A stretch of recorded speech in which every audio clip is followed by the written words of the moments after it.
What's up, everyone? Hope we are doing well. I'll just get started here as people join in. They'll join in and we'll get rolling. This is our breakfast training talk. If you miss these videos or anything like that, they're on my YouTube page, Always an Athlete. And so if you guys miss them, you can check them out there. I actually put that in the comments. I always fail to do that. If you miss these videos, they are on YouTube. On Always an Athlete's page. I hope that works. You guys can see that. Because I know I get questions. I think I can pin it. Cool. And so today we're talking a little bit about the connection of your physical abilities, the strength you can develop, and how that can lead to the development of new kinds of physical abilities and how that affects your training. So I was reading out here and I got my coffee with me. So if you guys are drinking coffee, good morning too. So the idea is that progression and development of physical qualities takes place in kind of a chronological, because that means time, but in developmental phases. If you think about someone wanting to jump higher or be explosive, their initial first limiting factor is strength. So the idea is that if you want to, let's just say we have a very young kid or something like that, and they want to jump higher, well, their capacity to express different kinds of strength, the speed at which they produce force, the amount of force they can produce, there isn't much of a range. They're limited and capped by their ability to just generally produce strength and produce force in the first place. So the idea is our initial limiting factor, more times than not, is going to be max strength at the beginning stages. It's just the logical conclusion you kind of come to when you look at whether it's young individuals, like a kid trying to do something like jump, or whether you're looking at highly advanced athletes. It starts to make sense because you start to see as someone gets stronger, we have a separation of their physical abilities because the amount of strength they begin to produce relative to their body weight begins to change drastically. So let's just use an example to walk through this kind of discussion. We have an individual, and this is going to be an overly simplified example, so I apologize in advance because it's not going to take into account all the intricate details, but we're going to live with it.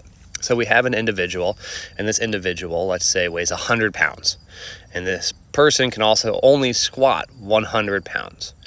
So in order, they can squat exactly their body weight. Eventually, they develop, they get stronger, and now they can squat 400 pounds. Again, they still weigh 100 pounds in our really simple example, but they can now squat 400 pounds. In this case, we're using the squat as a representation of their maximal strength. And so in the first case, their maximal strength was exactly at their body weight, while now their maximal strength is, 400 pounds, which is 4 times their body weight. So now their body weight in the stronger version of themselves is 25% of their maximal force producing abilities. Again, very simplified, so bear with me. But the idea is that when we now perform movements with our body weight, because it's quote unquote 25% of our maximal force producing abilities, we're no longer dependent and hinged upon maximal force to create our movement. We're dependent maybe on the speed at which we produce that force, because we have such a large excess amount of force we can produce. There's actually research papers that kind of talk about this. If you read like Fundamentals of Special Strength Training, like the original one I think is written in 1976, something like that. They talked about how the level of resistance you lifted. So let's say I lifted 100% of my 1 rep max. That was dependent, 100% on your ability to produce maximal force. But if you lift something with like 40% of your 1 rep max, it was basically only 65% dependent on your ability to produce maximal force. So the explained variance in your ability to move 40% really fast was only explained by 65% of your capacity to produce maximal force. So taking that understanding and then applying that to our body, right? Okay, my body weight is now 25% of my maximal producing force abilities. Well, then I understand that maybe only 30 or 40% of my movement that I see on the field or in sport is actually directly related to my maximal strength producing abilities. Instead, it might be more related to my ability to produce force rapidly, or what we like to call power. But again, that's very, very simple, because we're not taking into account things like stretch reflexes or the type of movement. It's a very much an isolated view, but in this isolated view, we can at least get some evidence to suggest that, well, when we are very weak and just kind of starting off, maximal strength plays a role. Maximal strength continues to play a role, but eventually we get to a point where maximal strength is such beyond that of our needs that it doesn't become the major explanatory variable in our ability to, well, perform movements on sport or in the field and so on. I just got attacked by a bug.